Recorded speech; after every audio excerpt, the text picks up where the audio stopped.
तो हेलो दोस्तों, 26 जनवरी आने वाली है। जब भी 26 जनवरी या 15 अगस्त आता है, हमारे अंदर एक अलग सा जोश आ जाता है कि हमारे वीर जो बॉर्डर पे हमारे लिए खड़े हैं, जिनकी वजह से हम सो रहे हैं, उठ रहे हैं, उनको सलाम करने की इच्छा होती है, उनसे बात करने की इच्छा होती है। जब भी हमें कोई ऑफिसर दिखे या कुछ भी जवान दिखे तो हमें उनको सलाम करना चाहिए। तो चलिए, ये तो एक बात की बात है। अभी एक बहुत ही क्या बोले, बहुत ही ज़रूरी टॉपिक है जो बात करना ज़रूरी है उन फौजन के लिए, उन फौजी के लिए जिनको लोग एक गलत लाइन बोलते हैं, गलत वर्ड यूज़ करते हैं। तो मैंने सोचा चलो आज इस पे एक रील बनाते हैं। आज के टाइम पे जब से ये इंस्टाग्राम चलने लगा है, तब से रील चलने लगी है, तब से तो फ़ौज के लिए एक रिस्पेक्ट बन गई है लोगों के अंदर। जब से पता चलने लगा, पहले इतना पता नहीं चलता था, बस इतना पता चलता था कि हाँ, बॉर्डर पे हमारे जवान खड़े हैं।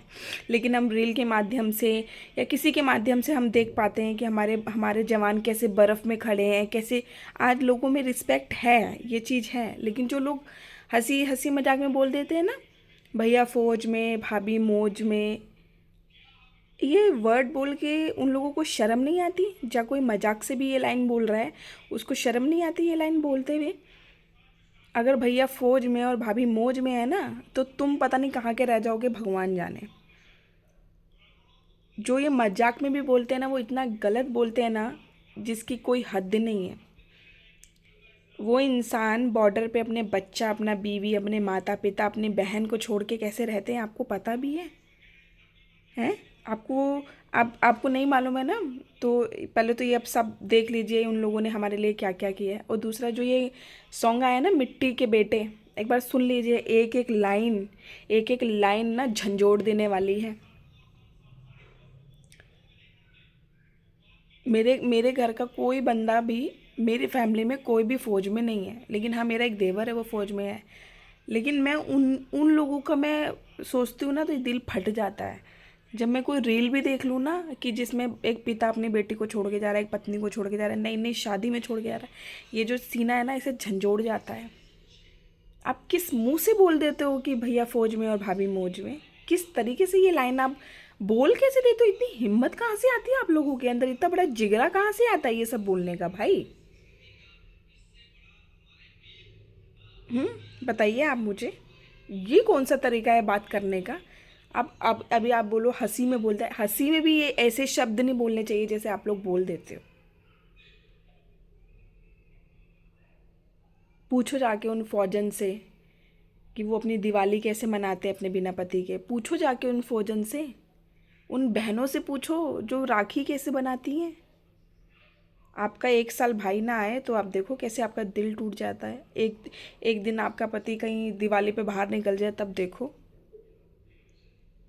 सुबह आदमी जाता है ना, तो रात के 6 बजे घड़ी में हम देखते हैं कि हमारे पति कब आएंगे, कब आएंगे, कब आएंगे।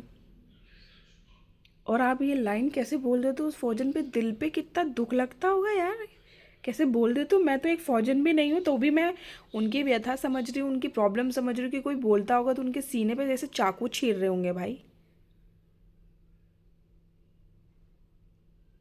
थोड़ा सा सोच के बोलिए, समझ के बोलिए। जो मान सम्मान जो हमें एक फौजी देते हैं ना, आज वो उधर है तो हम इधर चैन से बैठे हैं। नहीं तो आप देख लो क्या है देशों का हाल। अब भी हट जाए बॉर्डर से हमारे फौजी, देखो हम सुरक्षित हैं अपने घर में। ये जो महल बना बना के हम मस्त से रह रहे हैं घर में,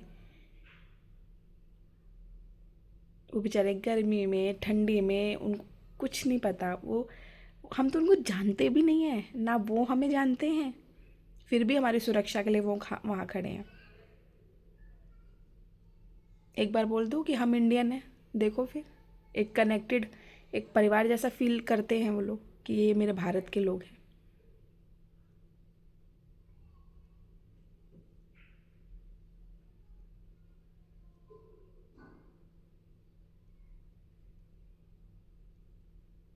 तो कैसे बोल देते हैं आप लोग? मुझे ये बात समझ में नहीं आती।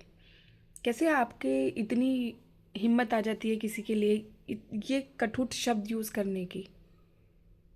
मैं कोई इंस्टाग्राम अगर चला रही हूँ और उसमें मैंने किसी फौजन वाइफ का वीडियो देखा, तो कुछ तो अच्छे कमेंट आएंगे, कुछ तो बहुत ही अच्छे कमेंट आते हो, कुछ तो ऐसे लोग बोलते हैं जिसके बारे में मैं बात कर रही हूँ।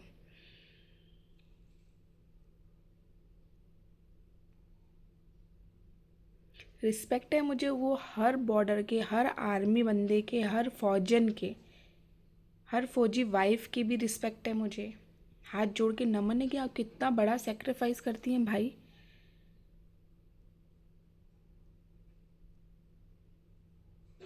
मेरे पति हफ्ते के लिए भी जाता है ना, तो मैं ये सोचती हूँ यार ये कब आएंगे कब आएंगे। मेरा मेरा दिमाग में पता नहीं कितने 50 कॉल कर डालती हूँ उनको कि आप कहाँ हैं, आप कहाँ हैं।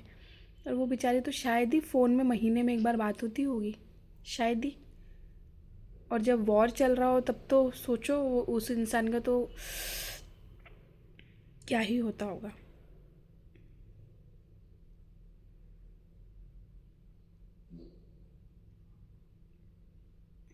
एक बार ये सॉन्ग सुनना, मिट्टी के बेटे।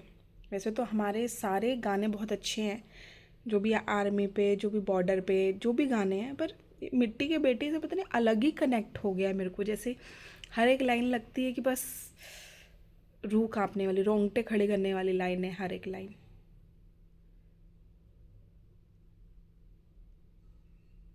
एक इसमें ये लाइन है, बरसातों में प्याला पी लेना, मैं तो बाबा जिया नहीं, तुम मेरी जवानी जी लेना।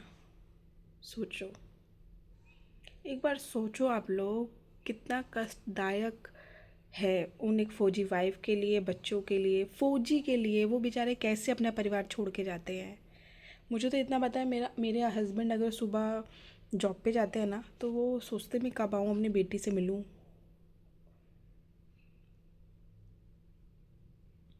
किसी के लिए भी ऐसे कोई शब्द यूज़ ना करे, सब प्यार से रहो। इस देखो आप ये सोचो कि हमारे लिए कोई, जैसे हम बीमार हैं और हमारे लिए कोई एक दिन चाय बना के, खाना बना के दे दे, तो हम उसके ऋणी हो जाते हैं। हमें सोचते हैं यार इसने हमारी कितनी मदद की एक दिन के बुखार में, तो हमें उनके कितने ऋणी होना चाहिए जो बॉर्डर पे हमारे लिए खड़े हैं।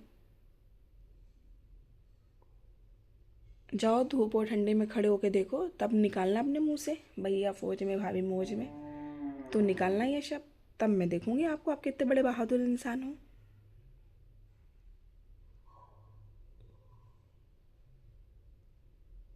तो रिस्पेक्ट कीजिए, प्यार दीजिए हमारी आर्मी को। जो जो भी जहीं भी दिखे उन्हें सलूट मारिए, उनको बोलिए दो शब्द कि आपकी वजह से हम सेफ़ हैं।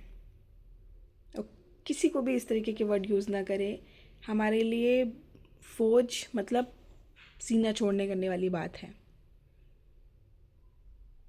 अगर आप मेरे से इस बात से सहमत हैं तो प्लीज़ लाइक शेयर सब्सक्राइब ज़रूर कीजिएगा। Thank you so much. जय हिंद, जय भारत।